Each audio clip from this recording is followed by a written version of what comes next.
The Mystery of Cloomber by Sir Arthur Conan Doyle. Chapter 6. How I Came to be Enlisted as one of the garrison of Cloomber. "To your room, girl," he cried in a hoarse, harsh voice, stepping in between us and pointing authoritatively toward the house. He waited until Gabriel, with a last frightened glance at me, had passed through the gap, and then he turned upon me with an expression so murderous that I stepped back a pace or two and tightened my grasp upon my oak stick. "You," he sputtered, with his hand twitching at his throat, as though his fury were choking him, "you have dared to intrude upon my privacy. Do you think I built this fence that all the vermin in the country might congregate round it? Oh, you have been very near your death, my fine fellow. You will never be nearer until your time comes. Look at this." He pulled a squat, thick pistol out of his bosom. "If you had passed through that gap and set foot on my land, I'd have let the daylight into you. I'll have no vagabonds here. I know how to treat gentry of that sort, whether their faces are black or white." "Sir," said I meant no harm by coming here, and I do not know how I have deserved this extraordinary outburst. Allow me to observe, however, that you are still covering me with your pistol, and that, as your hand is rather tremulous, it is more than possible that it may go off. If you don't turn the muzzle down, I shall be compelled in self-defense to strike you over the wrist with my stick." "What the deuce brought you here, then?" he asked, in a more composed voice, putting his weapon back into his bosom. "Can't a gentleman live quietly without your coming to peep and pry? Have you no business of your own to look after, eh? And my daughter? How came you to know anything of her? And what have you been trying to squeeze out of her? It wasn't chance that brought you here." "No," I said boldly, "it was not chance which brought me here. I have had several opportunities of seeing your daughter, and of appreciating her many noble qualities. We are engaged to be married to each other, and I came up with the express intention of seeing her." Instead of blazing into a fury as I had expected, the general gave a long whistle of astonishment, and then leaned up against the railings, laughing softly to himself. "English terriers are fond of nosing worms," he remarked at last. "When we brought them out to India, they used to trot off into the jungle and begin sniffing at what they imagined to be worms there. But the worm turned out to be a venomous snake, and so poor doggy played no more. I think you'll find yourself in a somewhat analogous position if you don't look out." "You surely don't mean to cast an aspersion upon your own daughter," I said, flushing with indignation. "Oh, Gabriel is all right," he answered carelessly. "Our family is not exactly one, however, which I should recommend the young fellow to marry into. And pray, how is it that I was not informed of this snug little arrangement of yours?" "We were afraid, sir, that you might separate us," I replied, feeling that perfect candor was the best policy under the circumstances. "It is possible that we were mistaken. Before coming to any final decision, I implore you to remember that the happiness of both of us is at stake. It is in your power to divide our bodies, but our souls shall be forever united." "My good fellow," said the general, in a not unkindly tone, "you don't know what you are asking for. There is a gulf between you and any one of the blood of the Heatherstone which can never be bridged over." All trace of anger had vanished now from his manner, and given place to an air of somewhat contemptuous amusement. My family pride took fire at his words. "The gulf may be less than you imagine," I said coldly. "We are not clodhoppers because we live in this out-of-the-way place. I am of noble descent on one side, and my mother was a Buchan of Buchan. I assure you that there is no such disparity between us as you seem to imagine."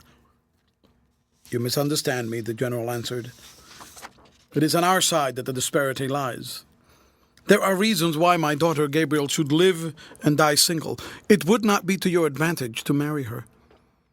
But surely, sir, I persisted, I am the best judge of my own interests and advantages. Since you take this ground, all becomes easy, for I do assure you that the one interest which overrides all others is that I should have the woman I love for my wife. If this is your only objection to our match, you may surely give us your consent, for any danger or trial which I may incur in marrying Gabriel will not weigh with me one featherweight." "Here's a young bantam!" exclaimed the old soldier, smiling at my warmth. "It's easy to defy danger when you don't know what the danger is." "What is it, then?" I asked hotly.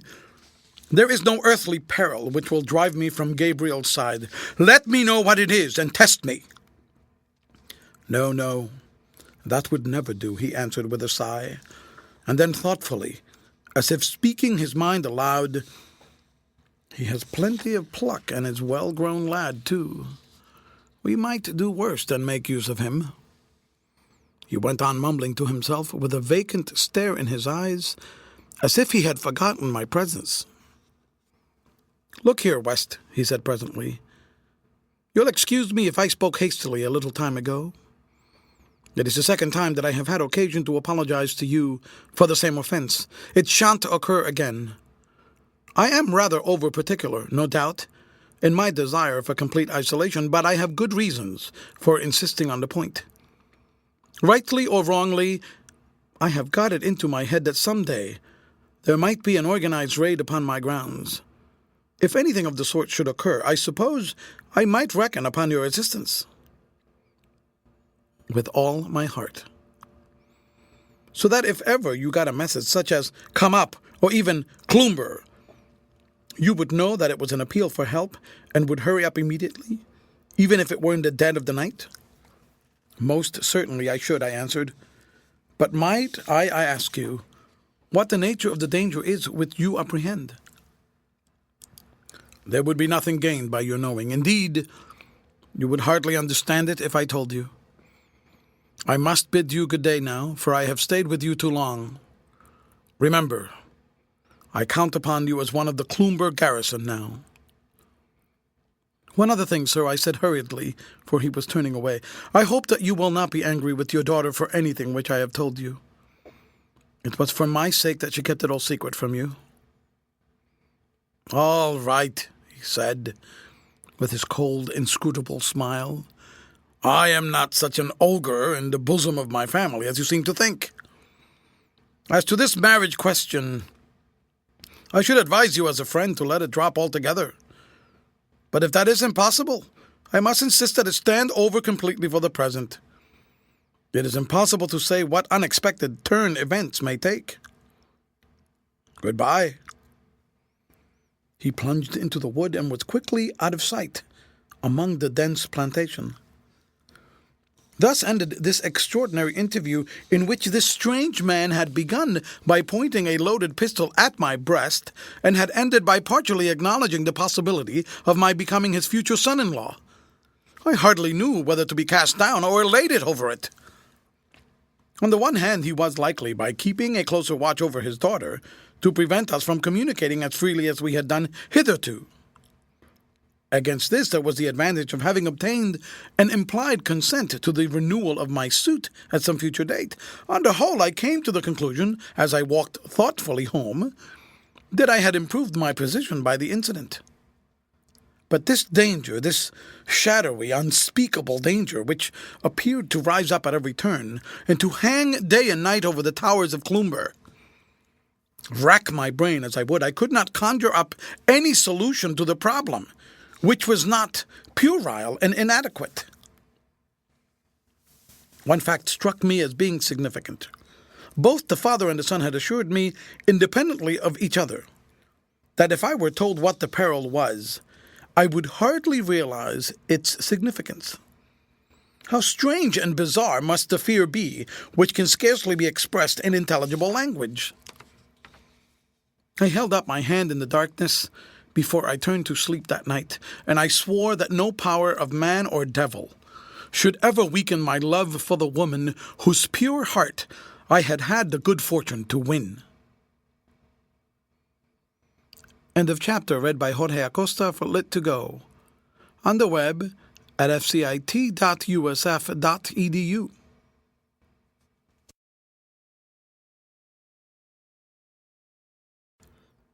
The Mystery of Cloomber by Sir Arthur Conan Doyle. Chapter 7. Of Corporal Rufus Smith and his coming to Cloomber. In making this statement, I have purposely couched it in bald and simple language, for fear I should be accused of coloring my narrative for the sake of effect.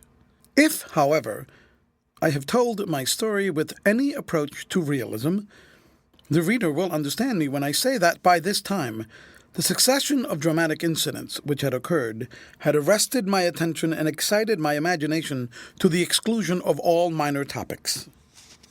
How could I plod through the dull routine of an agent's work, or interest myself in the thatch of this tenant's bothy, or the sails of that one's boat, when my mind was taken up by the chain of events which I have described, and was still busy seeking an explanation for them? Go where I would over the countryside, I could see the square, white tower shooting out from among the trees, and beneath that tower this ill-fated family were watching and waiting and watching, and for what? That was still the question which stood like an impassable barrier at the end of every train of thought. Regarded merely as an abstract problem, this mystery of the Heatherstone family had a lurid fascination about it. But when the woman whom I loved 1,000-fold better than did I myself proved to be so deeply interested in the solution, I felt that it was impossible to turn my thoughts to anything else until it had been finally cleared up. My good father had received a letter from the laird, dated from Naples, which told us that he had derived much benefit from the change, and that he had no intention of returning to Scotland for some time. This was satisfactory to all of us, for my father had found Branksome such an excellent place for study that it would have been a sore trial for him to return to the noise and tumult of a city. As to my dear sister and myself, there were, as I have shown, stronger reasons still to make us love the Wigtownshire moors. In spite of my interview with the General, or perhaps I might say on account of it, I took occasion at least twice a day to walk towards Cloomber and satisfy myself that all was well there. He had begun by resenting my intrusion, but he had ended by taking me into a sort of half-confidence, and even asking my assistance, so I felt that I stood upon a different footing with him than I had done formerly, and that he was less likely to be annoyed by my presence. Indeed, I met him pacing around the enclosure a few days afterwards, and his manner toward me was civil, though he made no allusion to our former conversation. He appeared to be still in an extreme state of nervousness, starting from time to time and gazing furtively about him with little frightened, darting glances to the right and left. I hoped that his daughter was right in naming the 5th of October as the turning point of his complaint, for it was evident to me as I looked at his gleaming eyes and quivering hands that a man could not live long in such a state of nervous tension. I found on examination that he had had the loose rails securely fastened, so as to block up our former trysting place. And though I prowled around the whole long line of fencing, I was unable to find any other place where an entrance could be effected. Here and there, between the few chinks left in the barrier, I could catch glimpses of the hall, and once I saw a rough-looking, middle-aged man standing at a window on the lower floor, whom I supposed to be Israel Stakes, the coachman. There was no sign, however, of Gabriel or Mordaunt, and their absence alarmed me. I was convinced that unless they were under some restraint, they would have managed to communicate with my sister or myself. My fears became more and more acute, as day followed day without our seeing or hearing anything from them. One morning, it was the 2nd day of October, I was walking toward the hall, hoping that I might be fortunate enough to learn some news of my darling, when I observed a man perched upon a stone at the side of the road. As I came nearer to him, I could see that he was a stranger, and from his dusty clothes and dilapidated appearance, he seemed to have come from a distance. He had a great hunch of bread on his knee and a clasp knife in his hand, but he had apparently just finished his breakfast, for he brushed the crumbs off his lap and rose to his feet when he perceived me. Noticing the great height of the fellow and that he still held his weapon, I kept well to the other side of the road, for I knew that destitution makes men desperate, and that the chain that glittered on my waistcoat might be too great a temptation to him upon this lonely highway. I was confirmed in my fears when I saw him step out into the center of the road and bar my progress. "Well, my lad," I said, affecting an ease which I by no means felt, "what can I do for you this morning?" The fellow's face was the color of mahogany with exposure to the weather, and he had a deep scar from the corner of his mouth to his ear, which by no means improved his appearance. His hair was grizzled, but his figure was stalwart, and his fur cap was cocked on one side so as to give him a rakish, semi-military appearance. Altogether, he gave me the impression of being one of the most dangerous types of tramp I had ever fallen in with. Instead of replying to my question, he eyed me for some time in silence, with sullen, yellow-shot eyes, and then closed his knife with a loud snick. "You're not a beak," he said. "Too young for that, I guess. They had me in chokey at Paisley, and they had me in chokey at Wigtown. But by the living thunder, if another of them lays a hand on me, I'll make him remember Corporal Rufus Smith. It's a darn fine country, this, where they won't give a man work, and then lay him by the heels for having no visible means of subsistence." "I am sorry to see an old soldier so reduced," said I. "What corps did you serve in?" "H Battery, Royal Horse Artillery. Bad cess to the service and everyone in it. Here I am, nigh 60 years of age, with a beggarly pension of £38.10, not enough to keep me in beer and bassy." "I should have thought £38.10 a year would have been a nice help to you in your old age," I remarked. "Would you, though?" he answered with a sneer, pushing his weather-beaten face forward until it was within a foot of my own. "How much do you think that slash with a turwar is worth, and my foot with all the bones rattling about like a bag full of dice where the trail of the gun went across it? What's that worth, eh? And a liver like a sponge, an aggie whenever the wind comes round to the east. What's the market value of that? Would you take the lot for a dirty £40 a year? Would you now?" "We are poor folk in this part of the country," I answered. "You would pass for a rich man down here."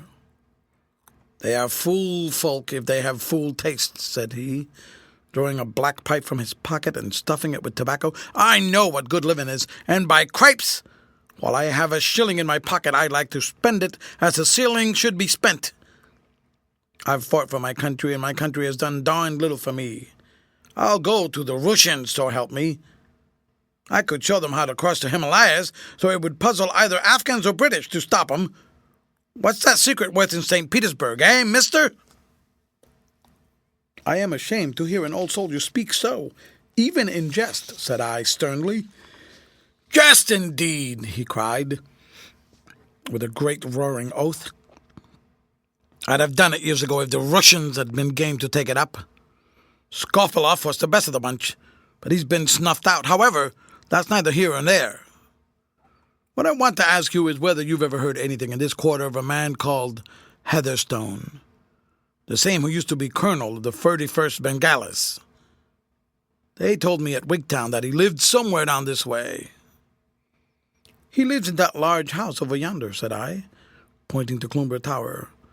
"You'll find the avenue gate a little way down the road, but the general isn't fond of visitors." The last part of my speech was lost upon Corporal Rufus Smith. For the instant that I pointed out the gate, he set off hopping down the road. His mode of progression was the most singular I have ever seen, for he would only put his right foot to the ground once in every half-dozen strides, while he worked so hard and attained such a momentum with the other limb that he got over the ground at an astonishing speed. I was so surprised that I stood in the roadway gazing after this hulking figure until the thought suddenly struck me that some serious result might come from a meeting between a man of such blunt speech and the choleric, hot-headed general. I therefore followed him as he hopped along like some great clumsy bird and overtook him at the avenue gate, where he stood grasping the ironwork and peering through at the dark carriage drive beyond. "He's a sly old jackal," he said, looking round at me and nodding his head in the direction of the hall. "He's a deep old dog. And that's his bungalow, is it, among the trees?" "That is his house," I answered. "But I should advise you to keep a more civil tongue in your head if you intend to speak with the general. He is not a man to stand any nonsense." "Right you are. He was always a hard nut to crack. But isn't this him coming down the avenue?" I looked through the gate and saw that it was indeed the general, who, having either seen us or been attracted by our voices, was hurrying down toward us. As he advanced, he would stop from time to time and peer at us through the dark shadow thrown by the trees, as if he were irresolute whether to come or not. "He's reconnoitering," whispered my companion with a hoarse chuckle. "He's afraid, and I know what he's afraid of. He won't be caught in a trap if he can help it, the old un. He's about as fly as they make 'em, you bet." Then suddenly, standing on his tiptoes and waving his hand through the bars of the gate, he shouted at the top of his voice, "Come on, my gallant commandant! Come on! The coast is clear and no enemy is in sight." This familiar address had the effect of reassuring the general, for he came right for us, though I could tell by his heightened color that his temper was at boiling point. "What, you here, Mr. West?" he said, as his eye fell upon me. "What is it you want, and why have you brought this fellow with you?" "I have not brought him with me, sir," I answered, feeling rather disgusted at being made responsible for the presence of the disreputable-looking vagabond beside me. "I found him on the road here, and he desired to be directed to you, so I showed him the way. I know nothing of him myself." "What do you want with me, then?" the general asked sternly, turning to my companion. "If you please, sir," the ex-corporal said, speaking in a whining voice and touching his moleskin cap with a humility which contrasted strangely with the previous rough independence of his bearing. "I'm an old gunner in the Queen's service, sir, and knowing your name by hearing it in India, I thought maybe you would take me on as your groom or gardener or give me any other place as happened to be vacant." "I'm sorry that I can't do anything for you, my man," the old soldier answered impressively. "Then you'll give me a little just to help me on my way, sir?" said the cringing mendicant. "You won't see an old comrade go to the bad for the sake of a few rupees. I was with Sale's brigade in the passes, sir, and I was at the second taking of Kabul." General Heatherstone looked keenly at the supplicant, but was silent to his appeal. "I was in Ghuzni with you when the walls were all shook down by an earthquake, and when we found 40,000 Afghans within gunshot of us. You asked me about it, and you see whether I'm lying or not. We went through all this when we were young, and now that we're old, you ought to live in a fine bungalow, and I am to starve by the roadside? It don't seem to me to be fair." "You are an impertinent scoundrel," said the general. "If you had been a good soldier, you would never need to ask for help. I shall not give you a farthing." "One more word, sir," cried the tramp, for the other was turning away. "I've been in the Tarada Pass." The old soldier sprang round as if the words had been a pistol shot. "What? What do you mean?" he stammered. "I've been in the Tarada Pass, sir, and I knew a man there named Gulab Shah." These last were hissed out in an undertone, and a malicious grin overspread the face of the speaker. Their effect upon the general was extraordinary. He fairly staggered back from the gateway, and his yellow countenance blanched to a livid, mottled grey. For a moment he was too overcome to speak. At last he gasped out, "Gulab Shah! Who are you who know Gulab Shah?" "Take another look," said the tramp. "Your sight is not as keen as it was 40 years ago." The general took a long, earnest look at the unkempt wanderer in front of him, and as he gazed, I saw the light of recognition spring up in his eyes. God bless my soul, he cried. Why, it's Corporal Rufus Smith. You come on it at last, said the other, chuckling to himself. I was wondering how long it would be before you knew me. And first of all, just unlock this gate, will you? It's hard to talk through a grating. It's too much like 10 minutes with a visitor in the cells. The general, whose face still bore evidences of his agitation, undid the bolts with nervous, trembling fingers. The recognition of Corporal Rufus Smith had, I fancied, been a relief to him, and yet he plainly showed by his manner that he regarded his presence as by no means an unmixed blessing. "Why, Corporal," he said, as the gate swung open, "I have often wondered whether you were dead or alive, but I never expected to see you again. How have you been all these long years?" "How have I been?" the corporal answered gruffly. "Why, I've been drunk for the most part. When I draw my money, I lay it out in liquor, and as long as that lasts, I get some peace in life. When I'm cleaned out, I go upon tramp, partly in the hope of picking up the piece of a dram, and partly in order to look for you." "You'll excuse us talking about these private matters, West," the general said, looking around at me, for I was beginning to move away. "Don't leave us. You know something of this matter already, and may find yourself entirely in the swim with us some of these days." Corporal Rufus Smith looked around at me in blank astonishment. "In the swim with us?" he said. "However did he get here?" Voluntarily, the general explained, hurriedly sinking his voice. "He's a neighbor of mine, and he has volunteered his help in case I should ever need it." This explanation seemed, if anything, to increase the big stranger's surprise. "Well, if that don't lick cockfighting," he exclaimed, contemplating me with admiration. "I never heard tell of such a thing." "And now you have found me, Corporal Smith," said the tenant of Cloomber. "What is it that you want from me?" "Why, everything. I want a roof to cover me and clothes to wear and food to eat, and above all, brandy to drink." "Well, I'll take you in and do what I can for you," said the general. "But look here, Smith. We must have discipline. I'm the general and you are the corporal. I am the master and you are the man. Now don't let me have to remind you of that again." The tramp drew himself up to his full height and raised his right hand with the palm forward in a military salute. "I can take you on as gardener and get rid of the fellow I have got. As to brandy, you shall have an allowance and no more. We are not deep drinkers at the Hall." "Don't you take opium or brandy or nothing yourself, sir?" asked Corporal Rufus Smith. "Nothing," the general said firmly. "But all I can say is that you've got more nerve and pluck than I shall ever have. I don't wonder now at your winning that cross in the mutiny. If I was to go on listening night after night to them things without ever taking a drop of something to cheer my heart, why, it would drive me silly."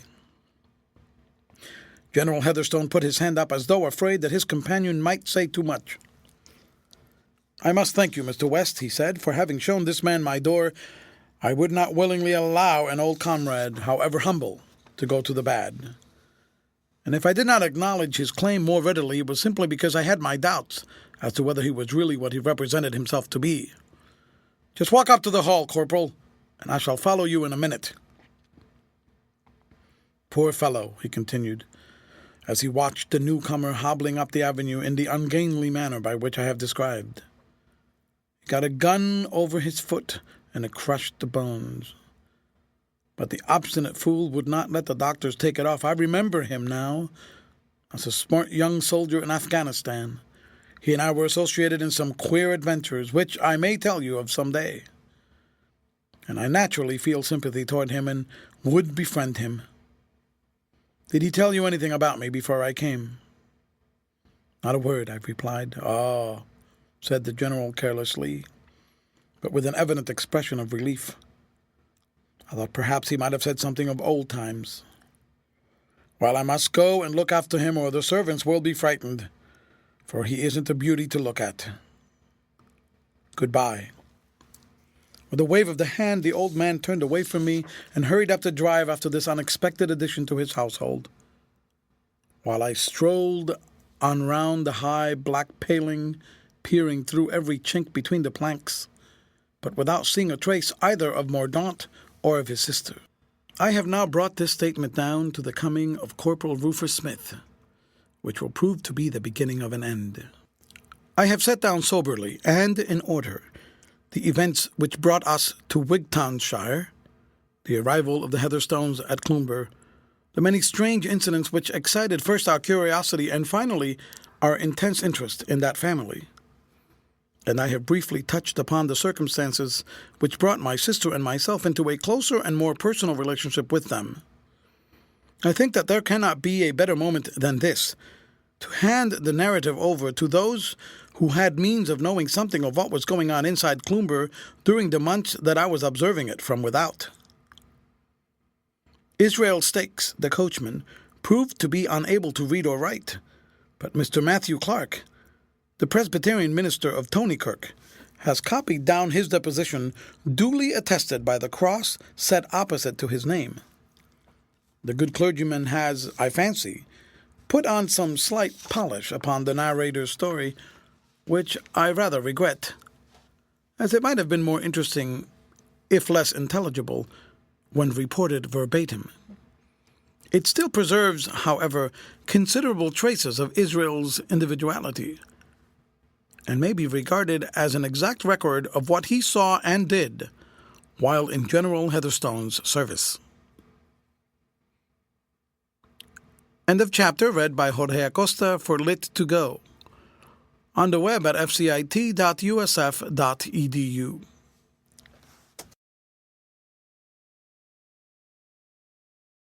The Mystery of Cloomber by Sir Arthur Conan Doyle. Chapter 8. Statement of Israel Stakes. Copied and authenticated by the Reverend Matthew Clark, Presbyterian minister of Tonykirk in Wigtownshire. Master Fothergill West, in the means to stay I must moan till I ken aboot General Heatherstone in his house, but that I mauna say mickle about myself, because the readers wouldna care to hear about me or me affairs. I am nae sure of that, for the Stakes is a family weel kenned and respected on both sides of the border, and there's mony in Heathstone and Annandale as would be gay pleased to hear news of the son of Archie Stakes of Ecclefechan.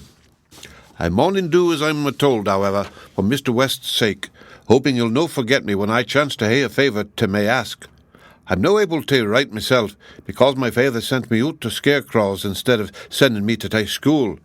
But on either hand, he brought me up in the principles and practice of the real Kirk of the Covenant, for which may the Lord be praised. It way last May 12th that the factor body Maister McNeil came on to me in the street and speered whether I was in want of a place as coachman and gardener. As it fell out, I chanced to be on the lookout for something of the sort myself at the time, but I wasna owna quick to let him see that I wanted it. You can take it or leave it, says he sharp-like. It's a guid place, and there's money would be glad out. If you want it, you can come up to me house at 12 morn and put your own questions to the gentleman. That was I could get frae him, for he's a close man and a hard one at a bargain, which shall profit him little in the next life, though he lay by a store of siller in this. When the day comes, there'll be a handful of factors on the left hand of the throne, and I shouldn't be surprised if Maister McNeil found himself amang them. Well, on the morn, I gaed up to the office, and there I found the factor, and a lang, thin, dour man with grey hair and face as brown and crinkled as walnut. He looked hard at me with a pair of keen that glowed like 'twas sparks, and then he says he, "You've been born in these parts, I understand." "Aye," says I, "and never left them neither." "Never been out of Scotland?" he speers. "Twice to Carlisle fire," says I, for I am a man who loves the truth, and besides, I kenned that the factor would mind my gain there, for I bargained for 'twas steers and a stirk that he wanted for the stocking of the Drumley farm. "I learned frae Master McNeil," says General Heatherstone, "for him it was, and nae neither, that ye canna write." "Nay," says I. "Nor read?" "Nay," says I. "It seems to me," says he, turning to the factor, "that this is the very man I want. Servants is spoilt nowadays," says he, "by owner muckle education. I have nae doubt, Stakes, that you will suit me well enough. You'll hae £3 a month in a fund, but I shall reserve the right of giving you 24 hours' notice at any time. How will that suit ye?" "It's very different from me last place," I says, discontented like. And the words were true enough, for old Farmer Scott only gave me £1 a month and parrots twice a day.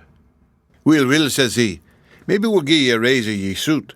Meanwhile, here's the handful shilling that Maister McNeil tells me it's the custom to give, and I shall expect to see ye at Cloomber on Monday. When the Monday came round, I walked out to Cloomber, and a great muckle house it is, with 100 windows or mair, and space enough to hide away half the parish. As to gardening, there was no garden for me to work at, and the horse was never taken out of the stables fra week's end to week's end. I was busy for that, and there was a deal of fencing to be put up, and one thing or another, by cleaning the knives and brushing the boots and such like jobs as is mair fit for an old wife than for a grown man. There 'twas beside myself in the kitchen the cookie Lisa and Mary, the housemaid, poor benighted things baith of them, wha had wasted their lives in London and kenned little about the world or the ways of the flesh. I hadna muckle to say to them, for they were simple folk who could scarce understand English, and had oddly mair regard for their ain souls than the tods on the moor. When the cook said she didn't think muckle of John Knox, and the other that she wouldna give saxpence to hear the discourse of Maister Donald McSnaw, the true kirk, I kenned it was time for me to leave them to a higher judge. There was 4 in family, the General, my Leddy, Maister Mordaunt, and Miss Gabriel, and it wasn't long before I found that it wasn't just exactly as it should be. My Leddy was as thin and as white as a ghaist, and many's the time as I've come on her and found her yammering and greeting all by herself. I've watched her a-walking up and down in the wood where she thought none could see her, and wringing her hands like one demented. There was the young gentleman Tay and his sister. They both seemed to hae some troubles on their minds in the general midst of her, for the others were up one day and down another, but he was aye the same, with a face as dour and sad as a felon when he feels the tow round his neck. I speered of the hussies in the kitchen whether they kenned what was amiss with the family, but the cook, she answered me back that it wasna for her to inquire into the affairs of her superiors, and that it was nothing to her as long as she did her work and had her wages. They were poor, feckless bodies, the twain of them, and would scarce gie an answer to a civil question, though they could clack loud enough when they had a mind. Well, weeks passed into months, and the things grew waur instead of better in the hall. The General, he got mair nervous, and his Leddy mair melancholy every day, and there wasn't any quarrel or bickering between them, for when they'd been together in the breakfast-room, I used often to gae round and prune the rose tree alongside of the window so that I couldn't help hearing a great part of their conversation through sair against the grain. When the young folk were with them, they would speak a little, but when they had gone they would talk as if some whale trial air about a fate upon them, though I never could gather from their words what it was that they were afeard of. I've heard the General say mair than ance that he wasn't frightened to death, or any danger that he could face and have done with, but that it was the lying weary waiting, and the uncertainty that had taken the strength and the mettle out of him.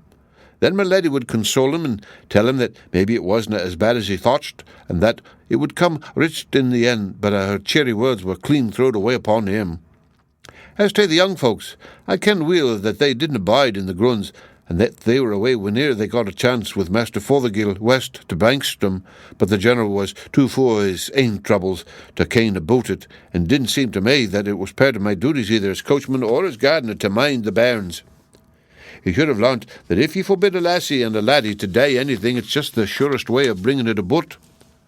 The Lord have fund that own in the Garden of Paradise, and there's no muckle change between the folk in Eden and the folk in Wigtown. There's ane thing that I haven't spoken about yet, but that should be set down. The General didn't share his room with his wife, but slept alone in a chamber at the far end of the house, as distant as possible fra everybody one else. The room was aye locked when he wasna in it, and nobody was ever allowed to gang into it. He would make his ain bed and read it up and dusted it himself, but he wouldna so much as allow one of us to set foot on the passage that led to it. At nicht he would walk over the house, and he had lamps hung in every room and corner so that no part should be dark. Many's the time from my room in the garret I've heard his footsteps coming in a gang and down one passage and up another frae midnight till cockscraw. It was weary dark to lie listening to his clatter and wondering whether he was clean daft or whether maybe he'd learnt pagan and idolatrous ticks out in India. and that his conscience knew was like the worm which gnaweth and dieth not.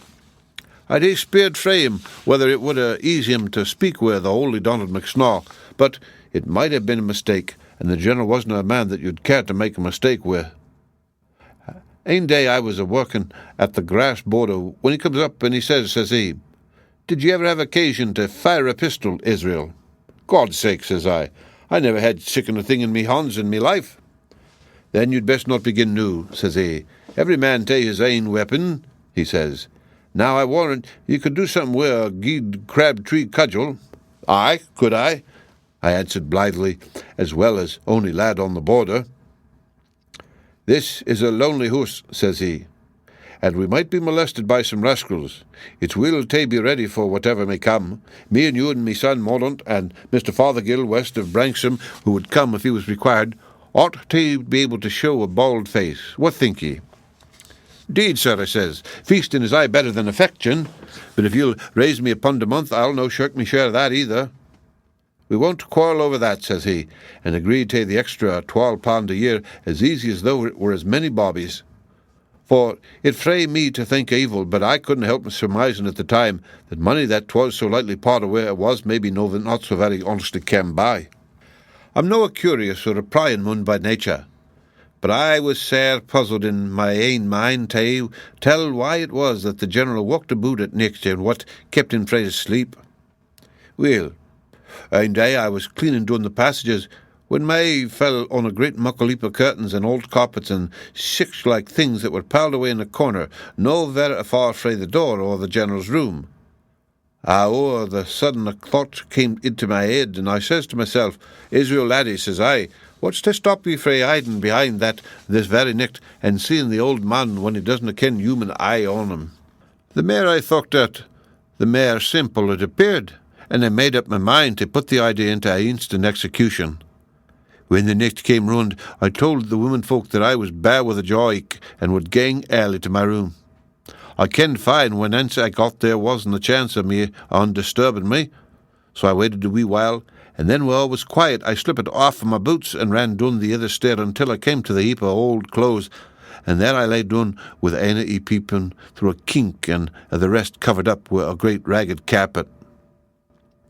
There I bided as quiet as a moose, until the General passed me on his round to bed, and I was still in the house. My certy, I wouldn't gang through way again for all the siller at the Union Bank of Dumfries. I canna think o't noo without feeling cold all the way me down me beck. It was just awful lying there in the dead silence waiting and waiting, with never a sound to break the monotony except the heavy ticking of the old clock somewhere down the passage.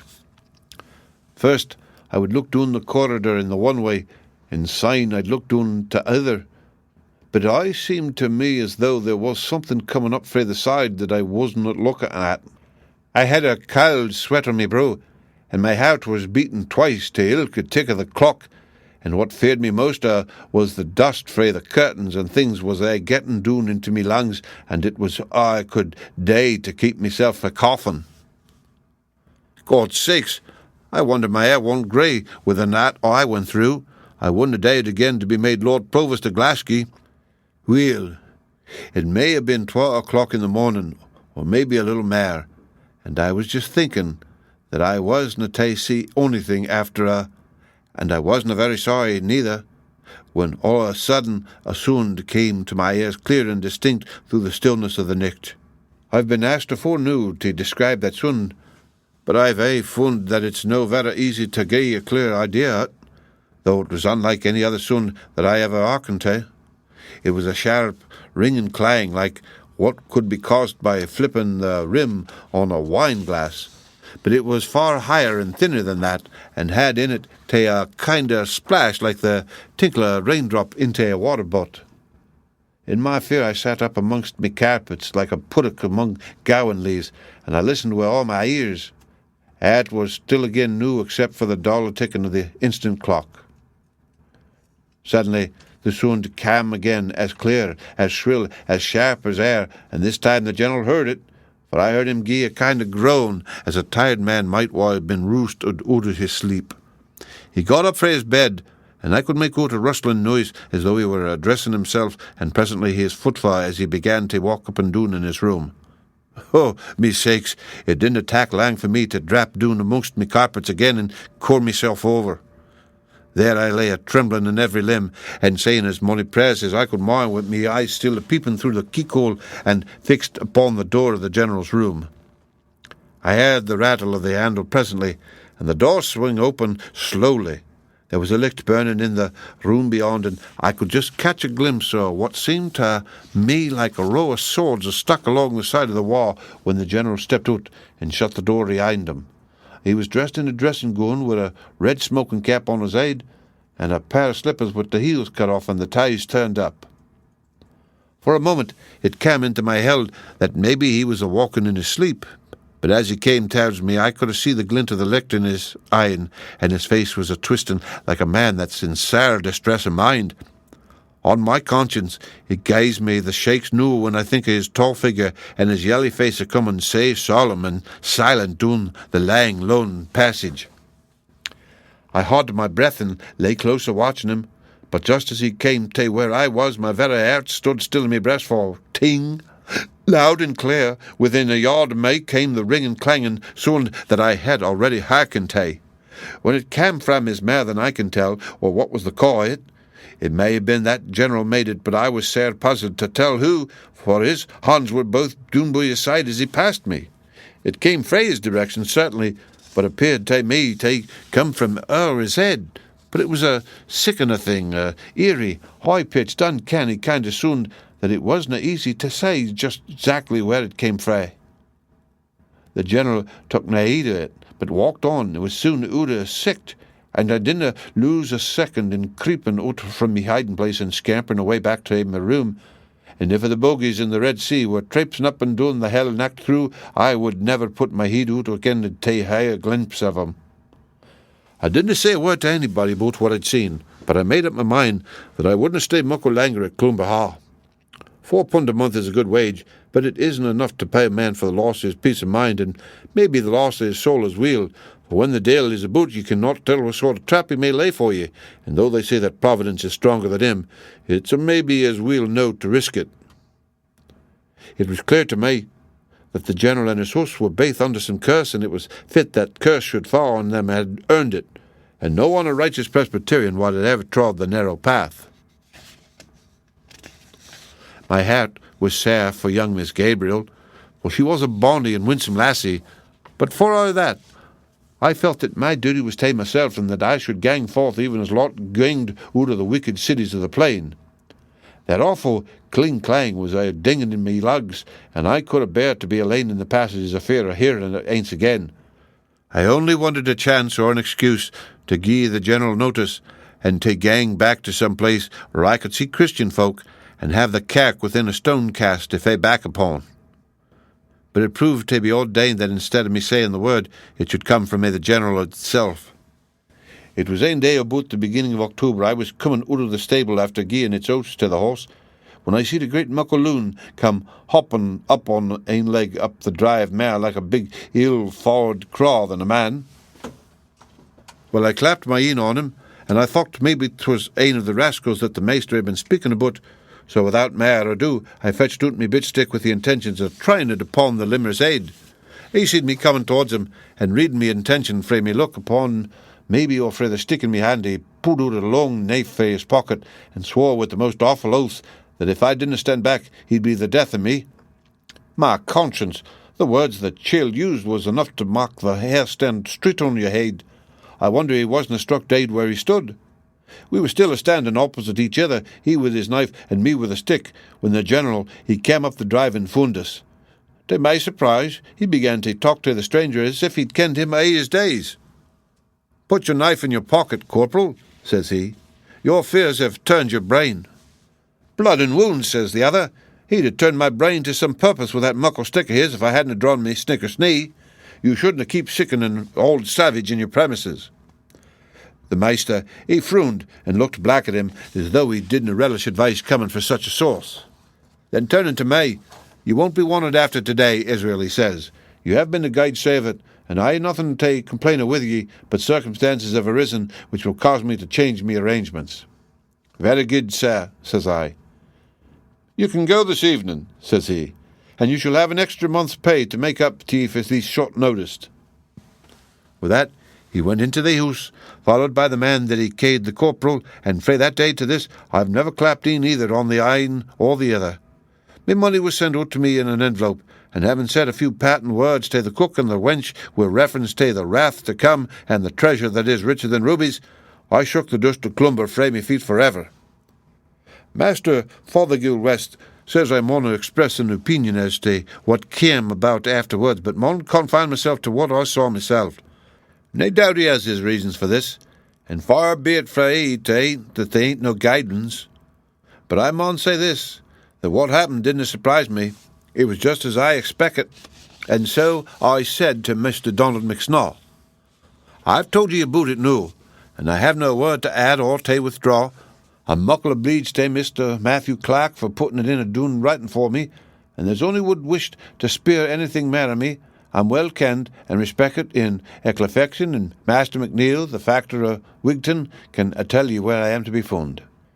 The end of Chapter 8. Read by Rick Kistner for Lit2Go, on the web at fcit.usf.edu.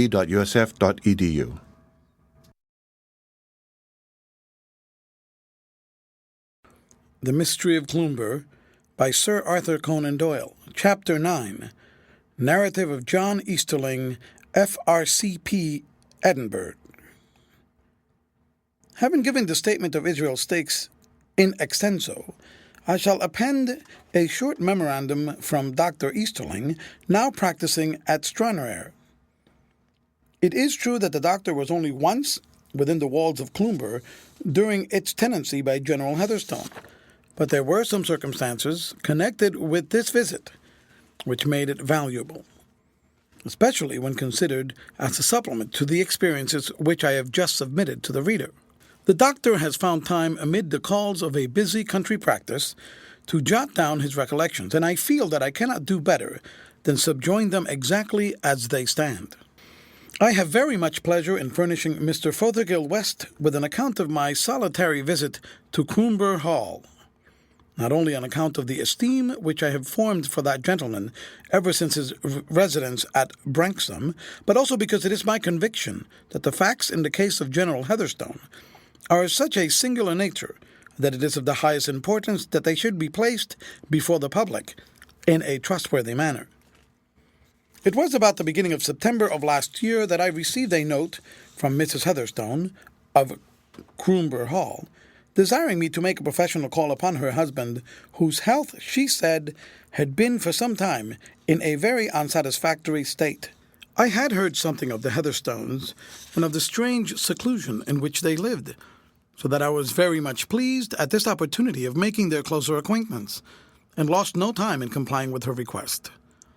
I had known the hall in the old days of Mr. McVitie, the original proprietor, and I was astonished on arriving at the avenue gate to observe the changes which had taken place. The gate itself, which used to yawn so hospitably upon the road, was now barred and locked, and a high wooden fence with nails upon the top encircled the whole grounds. The drive itself was leaf-strewn and uncared for, and the whole place had a depressing air of neglect and decay. I had to knock twice before a servant maid opened the door and showed me through a dingy hall into a small room, where sat an elderly, careworn lady who introduced herself as Mrs. Heatherstone. With her pale face, her grey hair, her sad, colourless eyes, and her faded silk dress, she was in perfect keeping with her melancholy surroundings. "You find us in much trouble, doctor," she said in a quiet, refined voice. "My poor husband has had a great deal to worry him, and his nervous system for a long time has been in a very weak state. We came to this part of the country in the hope that the bracing air and the quiet would have a good effect upon him. Instead of improving, however, he has seemed to grow weaker, and this morning he is in a high fever and a little inclined to be delirious. The children and I were so frightened that we sent for you at once. If you will follow me, I will take you to the General's bedroom." She led the way down a series of corridors to the chamber of the sick man, which was situated in the extreme wing of the building. It was a carpetless, bleak-looking room, scantily furnished with a small truckle bed, a campaigning chair, and a plain deal table, on which were scattered numerous papers and books. In the center of this table there stood a large object of irregular outline, which was covered over with a sheet of linen.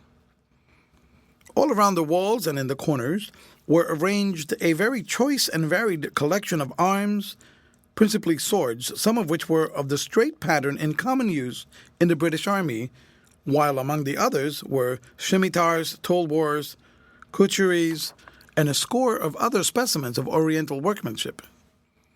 Many of these were richly mounted with inlaid sheaths and hilts sparkling with precious stones, so that there was a piquant contrast between the simplicity of the apartment and the wealth which glittered on the walls. I had little time, however, to observe the General's collection, since the General himself lay upon the couch and was evidently in sore need of my services. He was lying with his head turned away from us, breathing heavily and apparently unconscious of our presence. His bright, staring eyes and the deep, hectic flush upon his cheek showed that his fever was at its height. I advanced to the bedside, and stooping over him, I placed my fingers upon his pulse, when immediately he sprang up into the sitting position and struck at me frenziedly with his clenched hands. I have never seen such intensity of fear and horror stamped upon a human face as appeared upon that which now was glaring up at me. "Bloodhound!" he yelled. "Let me go! Let me go, I say! Keep your hands off me! Is it not enough that my life has been ruined? When is it all to end? How long am I to endure it?"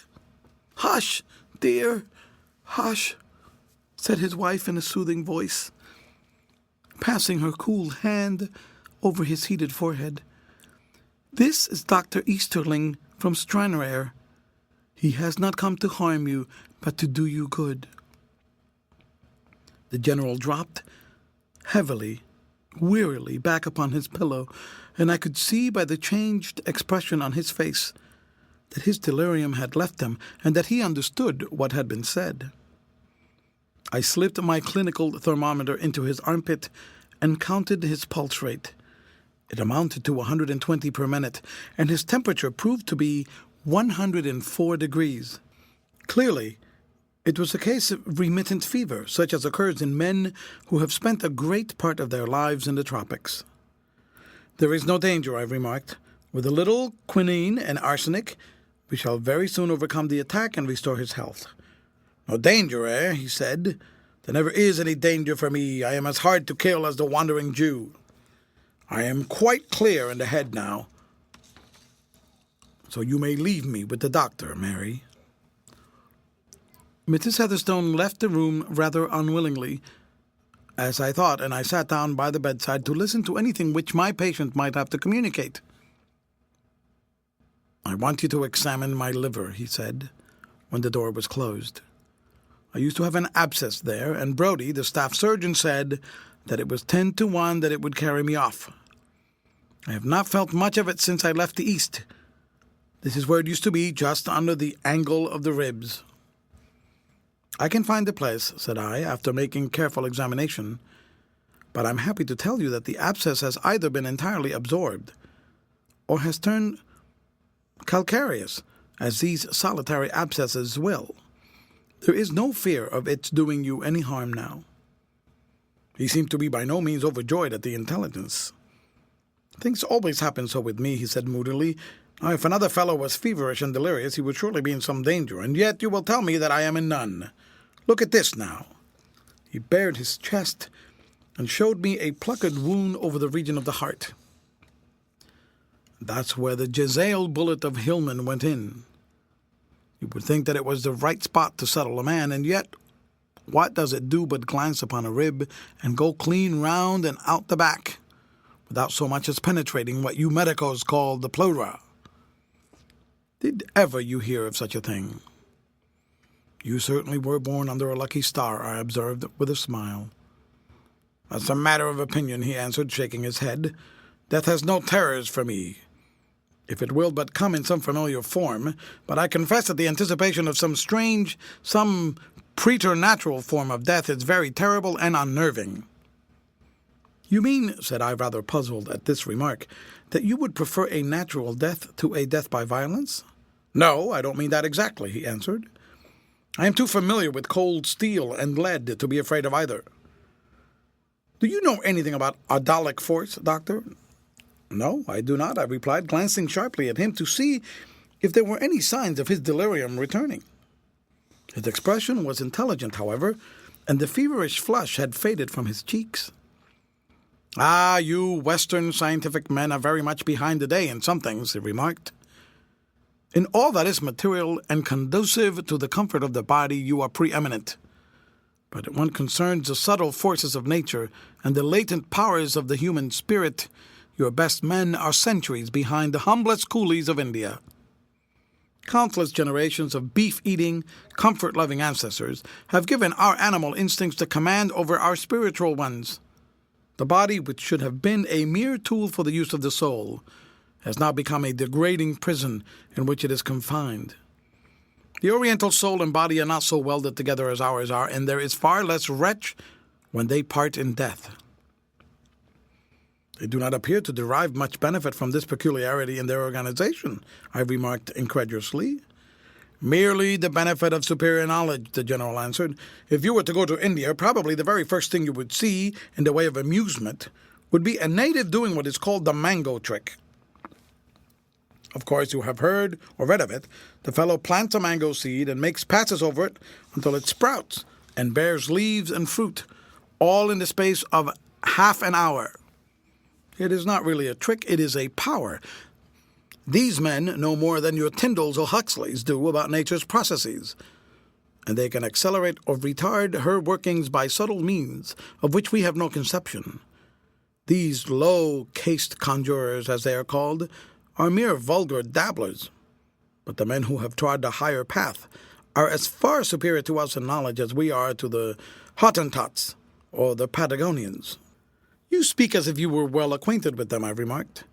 "To my cost I am," he answered. "I have been brought in contact with them in a way in which I trust no other poor chap ever will be. But really, as regards audolic force, you ought to know something of it, for it has a great future before it in your profession. You should read Reichenbach's researches on magnetism and vital force, and Gregory's letters on animal magnetism. These, supplemented by the 27 aphorisms of Mesmer and the works of Dr. Justinus Kerner of Weisberg, would enlarge your ideas." I did not particularly relish having a course of reading prescribed for me on a subject connected with my own profession, so I made no comment, but rose to take my departure. Before doing so, I felt his pulse once more and found that the fever had entirely left him in the sudden, unaccountable fashion which is peculiar to these malarious types of disease. I turned my face toward him to congratulate him upon his improvement, and stretched out my hand at the same time to pick my gloves from the table, with the result that I raised not only my own property, but also the linen cloth which was arranged over some object in the center. I might not have noticed what I had done had I not seen an angry look upon the invalid's face and heard him utter an impatient exclamation. I at once turned and replaced the cloth so promptly that I should have been unable to say what was underneath it, beyond having a general impression that it looked like a bride cake. "All right, Doctor," the general said good-humoredly, perceiving how entirely accidental the incident was. "There is no reason why you should not see it." And stretching out his hand, he pulled away the linen covering for the second time. I then perceived that what I had taken for a bride cake was really an admirably executed model of a lofty range of mountains, whose snow-clad peaks were not unlike the familiar sugar pinnacles and minarets. "These are the Himalayas, or at least the Surinam branch of them," he remarked, showing the principal passes between India and Afghanistan. "It is an excellent model. This ground has a special interest for me because it is the scene of my first campaign.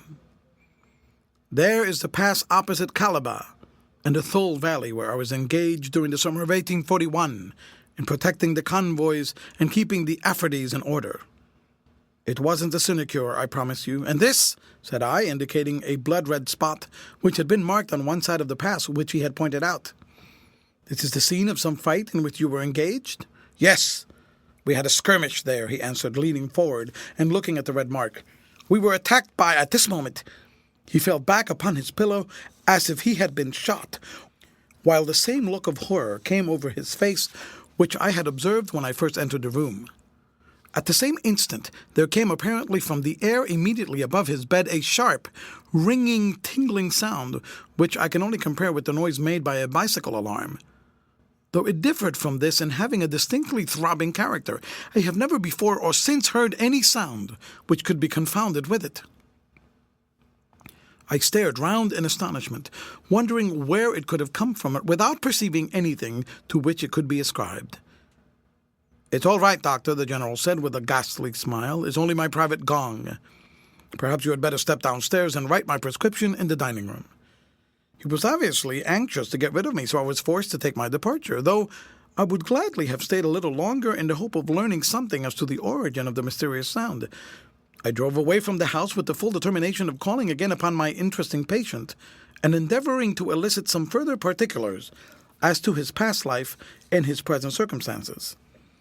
I was destined, however, to be disappointed, for I received that very evening a note from the General himself, enclosing a handsome fee for my single visit, and informing me that my treatment had done him so much good that he considered himself to be convalescent, and would not trouble me to see him again.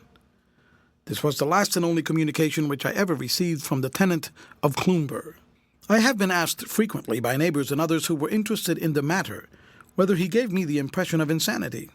To this I must unhesitatingly answer in the negative. On the contrary, his remarks gave me the idea of a man who had both read and thought deeply. I observed, however, during our single interview that his reflexes were feeble, his arcus senilis well marked, and his arteries atheromatous, all signs that his constitution was in an unsatisfactory condition, and that a sudden crisis might be apprehended. End of chapter, read by Jorge Acosta for Lit2Go, on the web at fcit.usf.edu.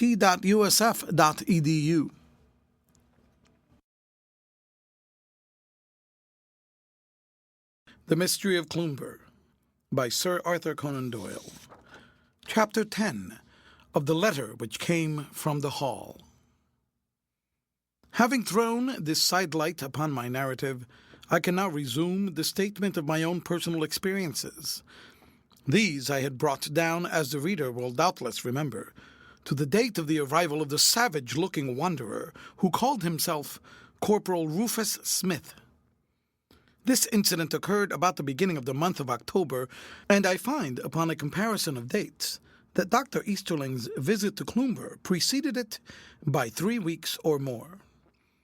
During all this time I was in sore distress of mind, for I had never seen anything either of Gabriel or of her brother since the interview in which the General had discovered the communication which was kept up between us. I had no doubt that some sort of restraint had been placed upon them, and the thought that we had brought trouble on their heads was a bitter one both to my sister and myself. Our anxiety, however, was considerably mitigated by the receipt, a couple of days after my last talk with the General, of a note from Mordaunt Heatherstone. This was brought us by a little ragged urchin, the son of one of the fishermen, who informed us that it had been handed to him at the avenue gate by an old woman, who I expect must have been the Cloomber cook. "My dearest friends," it ran, "Gabriel and I have grieved to think how concerned you must be at having either heard from nor seen us. The fact is that we are compelled to remain in the house, and this compulsion is not physical, but moral. Our poor father, who gets more and more nervous every day, has entreated us to promise him that we will not go out until after the 5th of October, and to allay his fears we have given him the desired pledge. On the other hand, he has promised us that after the 5th, that is, in less than a week, we shall be as free as air to come or go as we please. So we have something to look forward to. Gabriel says that she has explained to you that the governor is always a changed man after this particular date, on which his fears reach a crisis. He apparently has more reason than usual this year to anticipate that trouble is brewing for this unfortunate family, for I have never known him to take so many elaborate precautions or appear so thoroughly unnerved. Who would ever think, to see his bent form and his shaking hands, that he is the same man who used some few short years ago to shoot tigers on foot among the jungles of the Terai, and would laugh at the more timid sportsmen who sought the protection of their elephant's howdah? You know that he has the Victoria Cross, which he won in the streets of Delhi, and yet here he is shivering with terror and starting at every noise, in the most peaceful corner of the world. Oh, the pity of it! West, remember what I have already told you, that it is no fanciful or imaginary peril, but one which we have every reason to suppose to be most real. It is, however, of such a nature that it can neither be averted, nor can it profitably be expressed in words. If all goes well, you will see us at Branksome on the 6th. With our fondest love for both of you, I am ever, my dear friends, your attached Mordaunt. This letter was a great relief to us, letting us know that the brother and sister were under no physical restraint, but our powerlessness and inability even to comprehend what the danger was which threatened those whom we had come to love better than ourselves was little short of maddening. 50 times a day we asked ourselves and asked each other from what possible quarter this peril was to be expected, but the more we thought of it, the more hopeless did any solution appear. In vain we combined our experiences and pierced together every word which had fallen from the lips of any inmate of Cloomber, which might be supposed to bear directly or indirectly upon the subject. At last, weary with fruitless speculation, we were fain to try to drive the matter from our thoughts, consoling ourselves with the reflection that in a few more days all restrictions would be removed, and we should be able to learn from our friends' own lips. Those few intervening days, however, would, we feared, be dreary long ones, and so they would have been, had it not been for a new and most unexpected incident, which diverted our minds from our own troubles, and gave them something fresh with which to occupy themselves. End of chapter, read by Jorge Acosta for Lit2Go, on the web at fcit.usf.edu.